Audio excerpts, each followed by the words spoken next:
The city of Savannah has always been known for its African American culture, especially in the 5th District, where I live. Over 50 years ago, my mother and father developed a home in the 5th District, in Liberty City to be exact. And since that time, we have lost our voice and struggled to find the really great leadership that makes us really proud. Our culture, our heritage, and our land have been questioned.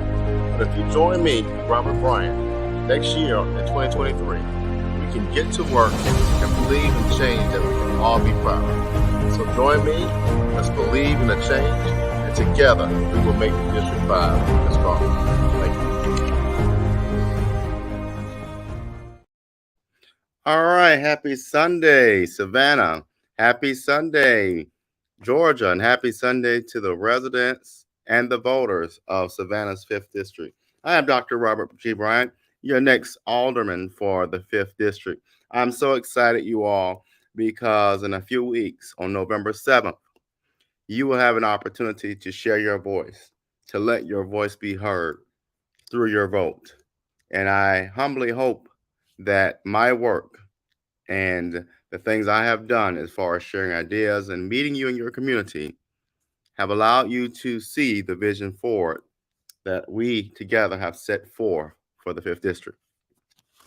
I come to you tonight as a special edition of the Citizens Connection because, a lot of us in this space of preparing for votes and hearing different candidates and seeing different activities often encounter the negative feedback or the negative comments or the negativity that comes with in campaigns, unfortunately. We know that sometimes people present information, whether it be good or bad, or share their discomfort or assumptions about the other candidate, which is a part of the process, unfortunately. However, tonight I want to begin in a moment about some positive things that are going on that I think we should highlight. You know, uh, Journalism sometimes feeds off of sensationalism, and sometimes sensationalism is embedded in the idea of negativity, but that isn't always the truth. Sometimes we need to highlight some of the positive things that are going on in communities. But before we get into tonight's conversation, I bring to mind and remind you of the uh, platform that I'm moving forward.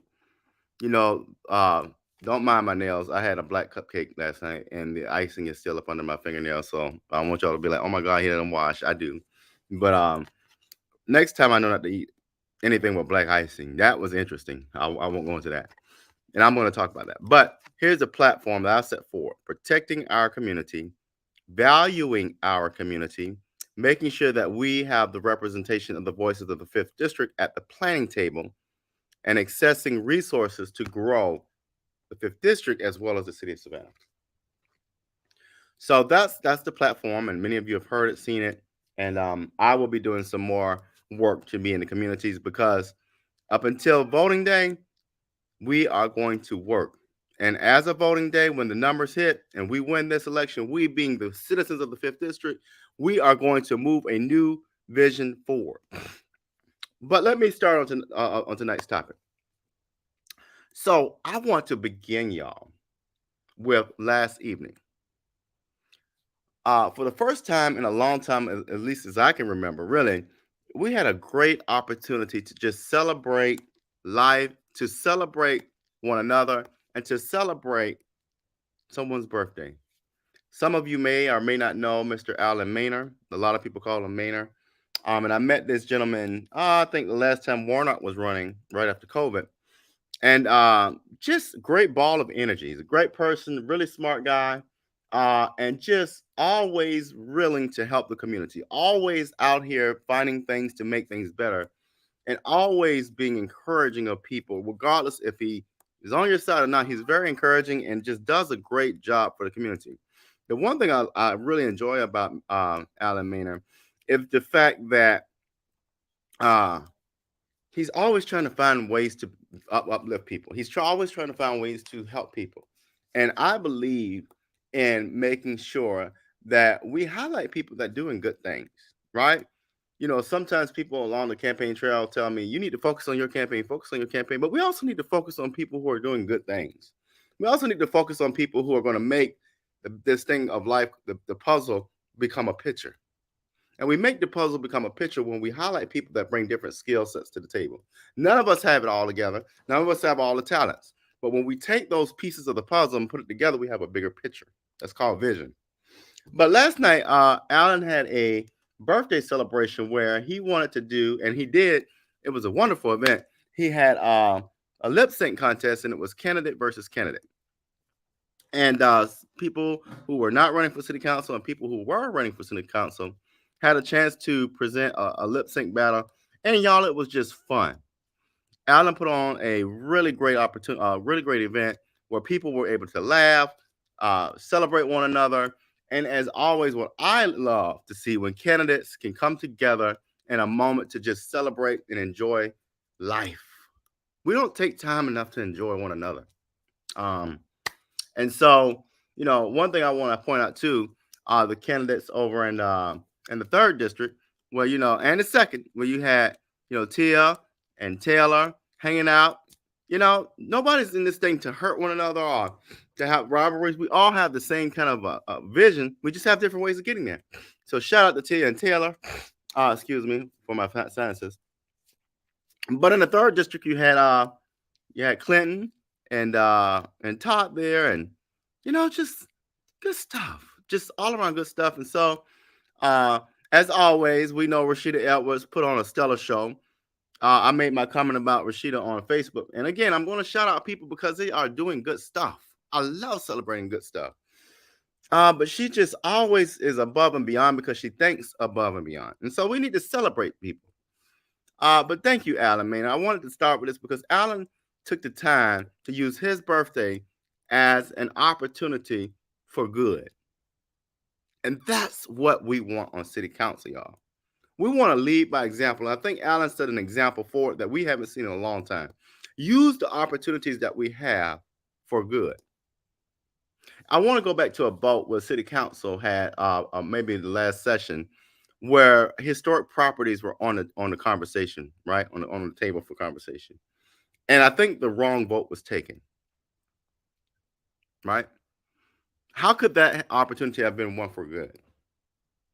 Recently, we have been in this conversation around homelessness. Well, some of us, this council is all about the money, but we have certain people have been in a conversation around homelessness and poverty and looking at some of the pieces around income, wealth, and all of that. We are not in a position to be tearing down historic properties. Number one, how can you call yourself or identify as a historic community if you're going to remove historic properties? So you got to question that. How are we going to be the historic city of Savannah if the historic pieces of the city that make it what it is are no longer existing? Many years ago, there was an organization that kind of oversees that designation of historic that has already warned the city officials that if you continue to move in that direction, then that historic designation will be removed. Right now, we have individuals that are sitting at that council table who are not focused on the city or its residents. Now, my assumption is my assumption, but my assumption is this: they're more focused on their individual growth instead of our collective growth. And that's a problem. But if we use the opportunity for good, if we look back at that vote, that historic properties vote, we should never have been tearing down anything or any buildings, especially when we have the social ills that we have. So, what am I saying? We are at a place where we can pull nonprofits together, academic folks together, entrepreneurs together, have a table where we pull people around to talk about how do we alleviate these problems with these properties in mind. It's far too many developers that have been invited to the table, but the problem is they're not providing solutions to address the social ills we have in this community. They're not addressing poverty. They're not addressing homelessness. They're not addressing low wealth individuals. And in my opinion, it's too much of the wrong continuing to move forward. So I am saying to use opportunity for good is to have conversations about how do we leverage these historic properties to be opportunities to reduce homelessness, provide opportunity, and to help sustain and redress individuals who are seeking a sustainable life. How do we build wealth? How do we build livable incomes? We gotta replace some folks on this council, y'all, because right now it has become about them, and they are ignoring things that are in front of us that are impacting each of us. If we don't address this issue of poverty very soon, the crime you see on a daily basis now will double within the next year. I can remember a time in my youth where someone was either shot or killed every night, and you would watch the news to see where and when it occurred. This is back in the early 90s. Do we want to return to that? I don't think we do. I don't think that's where we need to be, but we're on a trajectory where we're getting there because we have a council and an administration that cares nothing about helping people, but they care everything about being on television. They care everything about making sure that you see their faces, and they care everything about making sure these developers get what they're wanting. And that's not fair. As a matter of fact, if you think I'm lying, go look at the financial disclosure forms. If you think I'm lying, I want everyone watching me right now, go downtown one day in the next 24 hours. The beautiful skyline that we once knew as the Savannah Bridge is now obstructed by a building that is as tall as the Savannah Bridge. And guess who owns it? The Savannah College of Art and Design. You see, a lot of us will be like, well, that's a fair process. No, no, no, no, no. Anybody that knows this system, and the system is this, you're not going to obscure a city skyline just that easily. But when you are able to drop certain amounts of money in certain laps, certain things happen. Here's another example of what I'm talking about. I was recently given some information. There was a gazebo built in a community within the 5th District. The mayor and the incumbent were there celebrating that gazebo. Beautiful gazebo, but the last I looked, when did a gazebo cost over $200,000 to be built? The average home may cost you on a low end $175,000 to be built, but a gazebo costing over $200,000 to be built. And what's even more interesting is the individual who won the bid to build the gazebo was out of Atlanta. But don't we have carpenters and unions and laborers here in Savannah that could do the same work? I'll leave that up to you all to figure that one out. But if you continue to allow the same people to be in those seats moving forward, I can guarantee you this: in the next 4 years, 90% of the people in the 5th District will be displaced, regardless if you own your home or not. The fact of the matter is your property taxes are doubling the next couple of days. You probably got that tax bill, and if you don't have your tax bill, if you haven't opened it, I suggest you open it. People who are paying, let's just say on average of $500 last year on their property tax, will now be paying $1,200. You'll hear people on council say, well, it's the lowest millage rate it's been since 19 such and such. That doesn't matter. Even if you have a homestead exemption, your property tax has probably doubled. And we said this, a number of us said this a month ago, but you had people like the mayor and aldermen of this district blowing smoke, put a lot of smoke and mirrors to make you think differently. But the facts are the facts and the numbers are the numbers, and you can figure that out. But how do we use opportunity for good? We use that tax revenue to alleviate social ills. We make sure we find ways to now lower that tax or keep it level. And I want to give a shout out to Sonia Jackson, our tax commissioner, who has done a beautiful job of helping people understand how do you stabilize that tax burden.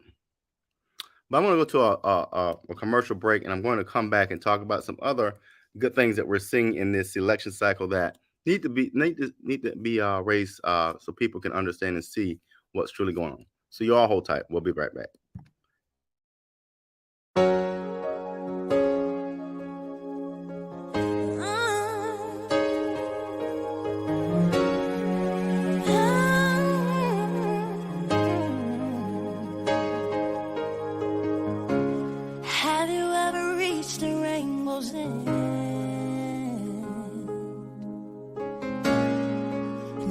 find your pot of gold. And the cat's a shooting star. And tell me, how high did you soar? Ever felt like you were dreaming, just to find that you're awake, and the magic that surrounds you can lift you up and guide you on your way. All right, we're back. Part 2 of the Citizens Connection tonight. And I started talking about the lip sync battle last night. Great job by all of the candidates that performed, and it was just fun. The one thing I want to give a shout out to an individual as well is Mike McCann. So during the lip sync piece, some of us don't have that talent. It's not my talent.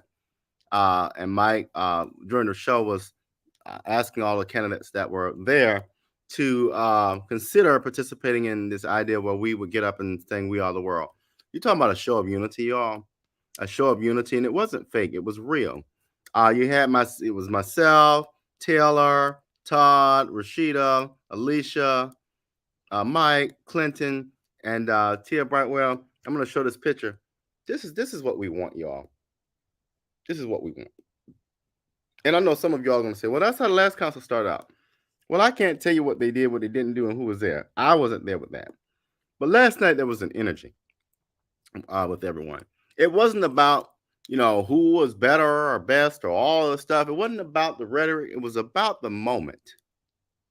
And when you have people who are good-spirited people, you're in the right place. Now, I don't know many people on this council that well, but the one thing about me is you draw on energy. And when you have individuals who have a good-spirited energy, you're in the right place. And I can tell you last night, and I'll be real with you. You all know me. I don't mince words. I don't worry about feelings, because feelings don't belong in this. When you're around people that are good-spirited, you have good energy, and those are the people you want to lead. And so last night, the people in all these districts, I have my opinion, but my opinion doesn't matter. It's about the voters' opinion. And right now, the people last night that were in that building who are running for council, those are the people you want to look at to vote for. The people who weren't there, that's not my business. There's some people who weren't there that are good-spirited people. Tammy Stone, for one, she's a great person, love her energy, and I love the fact that she has conviction and vision. She wasn't there, but she's a good person. But these incumbents, I will say this, the only 3 incumbents that need to return, and I know people are going to not like this, but one thing about me, whether you like me a lot or not, I'm going to say what I got to say, because it's what the Spirit of God sent me to say. And I believe in that. I come from a mother and father who are deeply rooted in God's faith. And sometimes my mouth may get me in trouble, but I'm going to say it because it's the right thing to do, because it was guided by the Spirit of God. But the 3 incumbents that you want to return are Alicia Millen Blakely, Keisha Gibson Carter, and Bernetta Lanier. We don't always like the way they put things forward. Even myself sometimes can say it could be a little more polished, but God Almighty knows they were putting it forward. Before those 3 women were on council, how much did you know about the city of Savannah elections? How much did you know about the work of the city? So many years have gone by, and we didn't even know what was going on behind closed doors. But people are making them out to be bad people because they are putting the information forward, and they are protecting you all. What's most saddening about the situation is you have folks in the Black community who are angry with Black folks because of one person, and that one person you all are listening to ain't even from here. How can you allow someone to come into your home and tell you about your own people?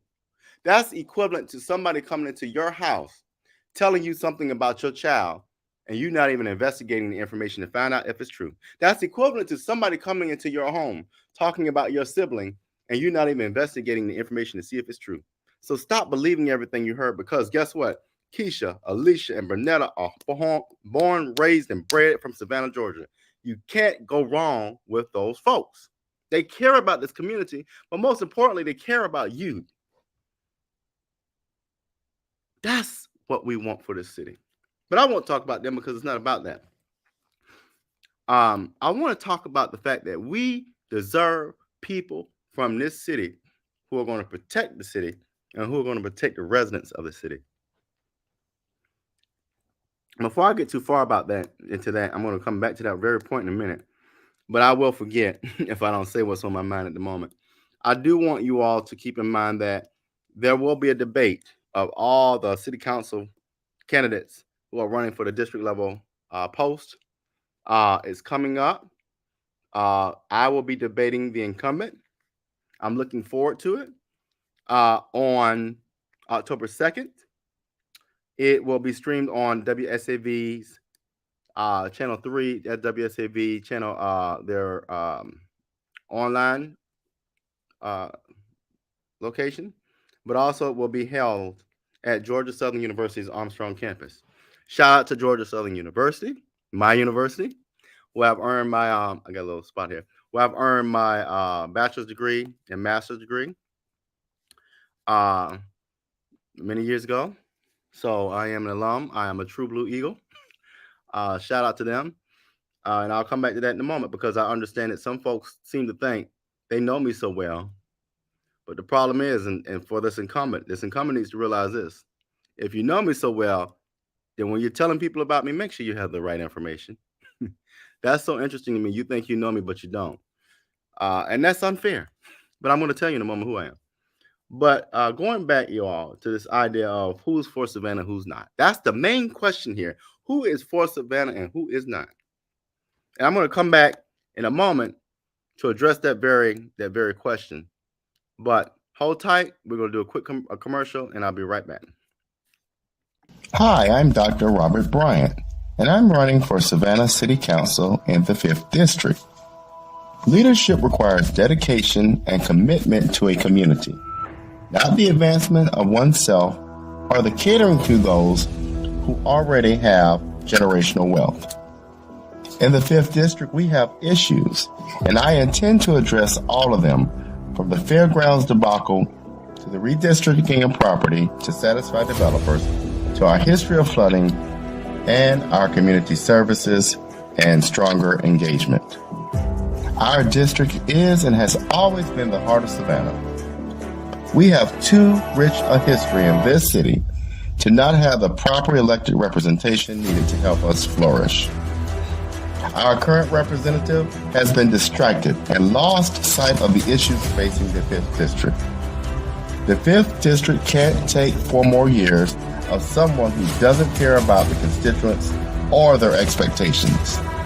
If you put your trust in me by voting for and electing me, I promise that I will be a champion of this district and for all of your concerns. The days of personal profiteering and ignoring the will of the people stops now. A vote for Robert Bryant is a vote for true change. From Tatumville to Liberty City, from Sylvan Terrace to Quail Forest, from Poplar Place to Burritt, all the way to our friends in Hampstead. I will be an advocate for your concerns. I'm Robert Bryant, and I approve this message. All right, we're back, you all. Again, thank you for tuning in live tonight. And really quick before we go off, I got about 5 minutes. The question I want you all to put in front of you as you consider early voting and voting on November 7th is this. Who has the best interest for the city of Savannah? Who has the best interest for your community? And who shares your values for going forward? We know that there's evidence out there that can help you make that decision. In the last 4 years, how has your community grown? What have you received on that investment, the return on the investment? How much taxes are you paying more now? How do your bills look? How does your income look? Right? Now, your income isn't driven by this council, but what I'm saying is this. If you're paying more on a light bill, property taxes, water bill, all these things, and you have not seen your street paved, if you have not received the same services as people at Ardsley Park and the Landings or other communities, if you have not seen a return on that investment called your money, you got to ask yourself this question. Do you want to put the same people back in that seat? People in Savannah are tired. They're fatigued from the same old rhetoric. They're tired of putting money into a system that has been broken and not working for them. Great example of that, we've heard Todd Rose and Rashida Edwards talk recently about city services.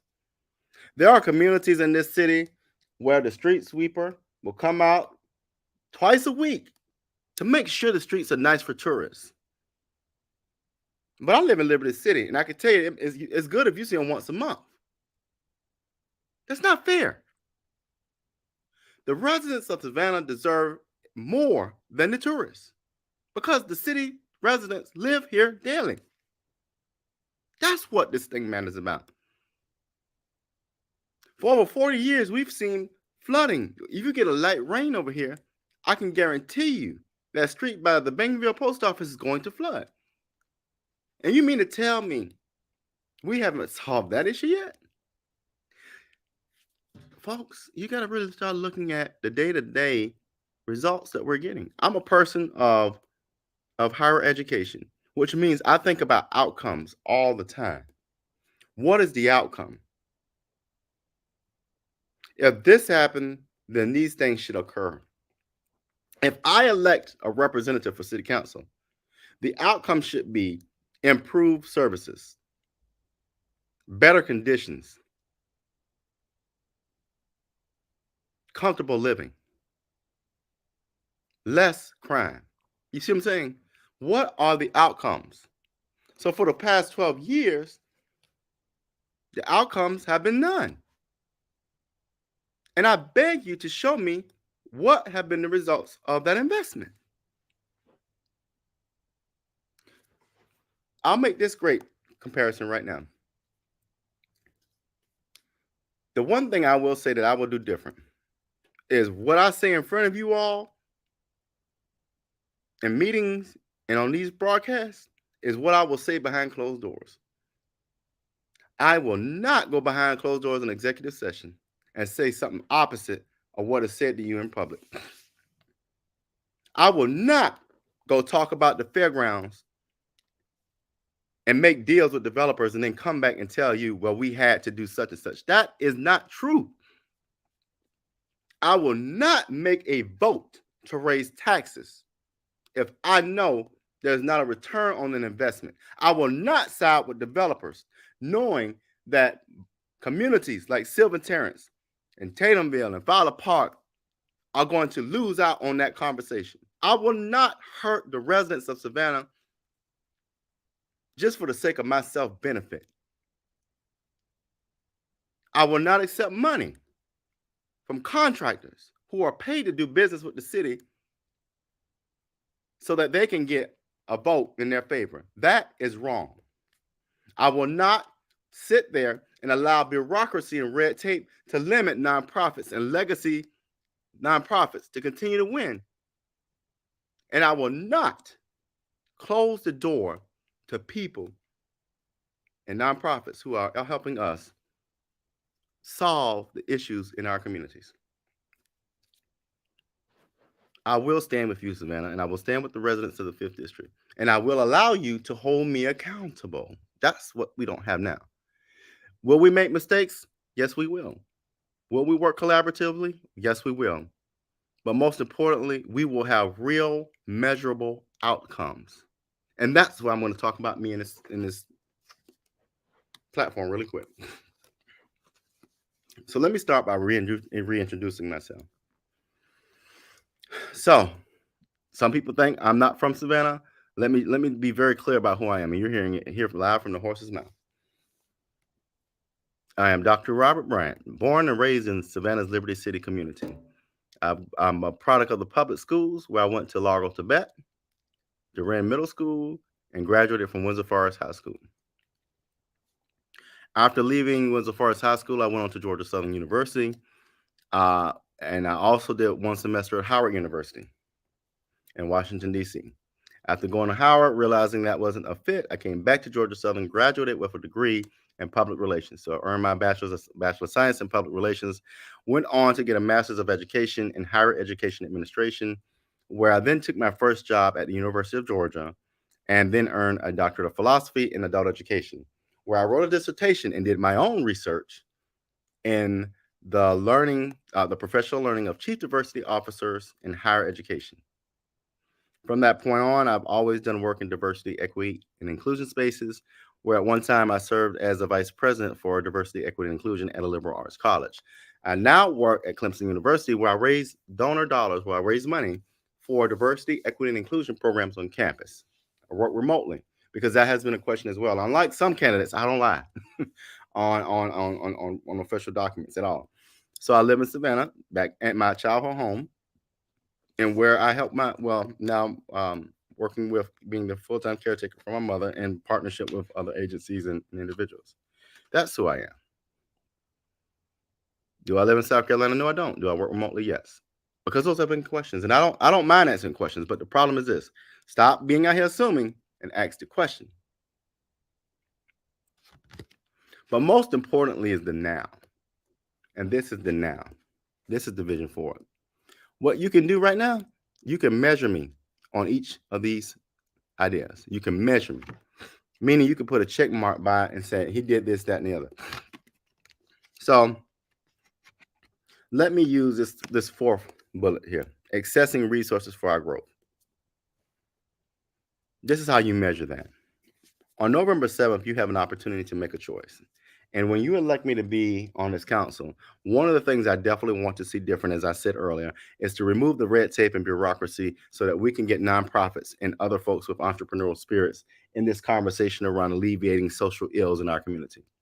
I am serious about this low wealth conversation and the homelessness conversation. And so I want to make sure that we're having an opportunity where nonprofits who are doing the work, not legacy nonprofits, but nonprofits who are truly doing the work, and people who are experts in the field, come around the table and let's have a real live conversation around how do we fix the homelessness problem? How do we decrease homelessness? That's accessing resources. You got nonprofits, you got churches, you got business leaders, you have folks who are doing this work every day, coming around the table, developing solutions. So what does that do? Homelessness creates other issues. We access the resources, we find solutions, you can measure it. So by the time we come up to this thing in 4 years, I will be able to tell you how do we access resources for the growth of the community. We've done these things. See how that works? So you can always be able to measure how well did this candidate do. This is the report card. And this is the report card I want you to measure me on in 4 years. That's one thing you've never seen before, is that you have real live items that you can measure Robert Bryant on. And I beg you to go look at my financial disclosure form, see who has contributed to me versus the other person. I beg you to go see what the other candidate is putting forward. But I beg you to also measure them right now to see what you've gotten in 12 years. But I can't worry about that. What I can ask of you is to give me a chance and stop being tired. Stop being tired of, and let's look to the vision forward. No longer will we rest on the sidelines and watch other districts win. For the first time in a long time, I want to put the 5th district first. And along with you, my fellow residents of the city of Savannah in the 5th district, we are going to put the 5th first. Thank you all for tuning in tonight. I look forward to seeing you all out in the communities. And most importantly, I look forward to better days to come because we have come this far by faith and we are going to win together. Thank you.